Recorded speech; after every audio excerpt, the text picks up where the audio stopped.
les Sortiac, qui, comme son nom l'indique, est une équipe composée du Pays Basque, avec à la fois des Estia et des étudiants de Mondragon, et qui ont travaillé sur le sujet proposé par, devinez à la couleur, le roi Merlin. Bravo, il y en a qui y vont faire la...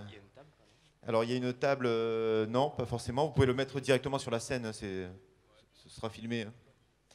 Donc le sujet proposé par le roi Merlin consistait à essayer de voir comment on pouvait réorganiser l'espace des bureaux qui est situé à l'étage du magasin. On connaît tous, nous, la partie client, et il y a un étage spécifique. Et donc c'était le job de ces magnifiques géants verts, à qui je donne la parole. Et la géante verte. Thank you. Presentation in French, English? Basque? Spanish. Spanish. Yeah. Ok. Juste elle. Ok. We talk in Spanish and we talk in French. As you want. Vale. So. Ok, bueno. Hola a todos. Buenos días. Somos el grupo Sortziak y elegimos el proyecto de Katy de Leroy Merlin. Bueno, pues este reto consistía en rediseñar las oficinas que tienen en Leroy Merlin teniendo en cuenta el concepto de Open Space. Y ahora mi compañero os va a explicar mejor en qué consiste esto. Alors bonjour, donc j'espère que vous avez compris, mais donc on est de l'entreprise Leroy Merlin. Et donc on va étudier une partie particulière de l'entreprise qui constitue donc les bureaux. Donc c'est le premier étage qui est tout en longueur. Et on va particulièrement étudier cette partie-là, donc qui est un open space que nous avons créé. Donc dans le but de créer un endroit simple et agréable, mais à la fois individuel et collectif. Donc on avait pour l'étude un espace de 70 mètres carrés sur les 460 mètres carrés totaux des bureaux de l'entreprise. Donc on a séparé cet espace en deux parties. Donc je ne sais pas si on voit vraiment bien sur le diaporama, mais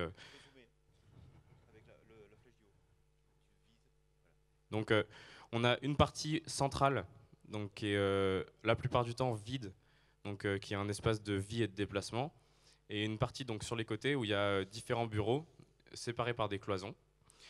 On a donc entre chacune de ces cloisons, on a donc des bureaux qui sont séparés en deux parties. Une partie du bureau qui est fixe, donc qui restera toujours dans le bureau, et une partie qui est en fait une table mobile qui peut venir se déplacer,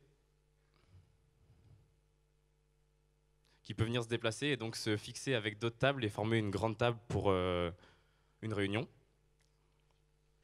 Donc on a donc imaginé pour putain. Zut.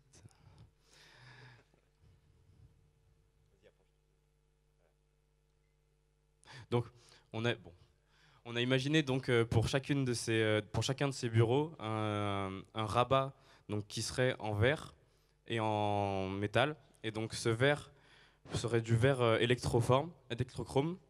Donc on pourrait régler l'opacité du verre en fonction de la lumière naturelle. On aurait la même propriété du verre pour le toit de cette partie du bâtiment. Et donc le bâtiment serait, dans la mesure du possible, éclairé uniquement par la lumière naturelle. Et chacun des membres de l'entreprise qui travaille à cet endroit-là pourrait régler à quel point on le voit dans son bureau, selon le caractère confidentiel de ce qu'il y fait. Et il pourrait également travailler dans la salle commune pour les réunions plus générales. Donc on a bien un endroit qui permet d'allier l'intimité et confidentialité. Merci. Non, gardez-le. Une question. Rappelez le nom de la technologie pour les verres. Électrochrome. Ok. Est-ce qu'il y a des spécialistes de l'électrochrome? Vous voulez une précision? Moi, je voudrais savoir quand on travaille sur le design, quelque chose qui est important, c'est d'échanger avec les gens qui vont utiliser le produit ou l'espace. Est-ce que vous avez pu échanger avec les gens qui occupent ces bureaux ou uniquement les porteurs de projets? Alors, je vais passer le micro à mes collègues qui ont visité l'entreprise. En fait, quand on a visité l'entreprise, ils n'étaient pas en salle de réunion ni en train de manger. Et du coup, on n'a pas trop rencontré des gens de l'entreprise. On a juste visité les bureaux et on a pu prendre juste les mesures des différentes pièces, en fait. Je vérifie, mais je crois pas que... Si, ils sont là.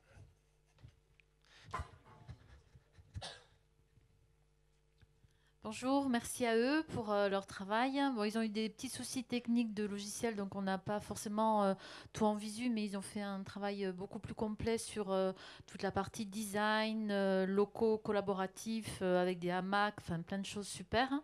Et il me semble que vous avez oublié de parler d'un truc qui permet d'éviter d'avoir des sons qui se... Hein, c'est ça? Vous pouvez en parler peut-être? Parce que ça, je ne connaissais pas.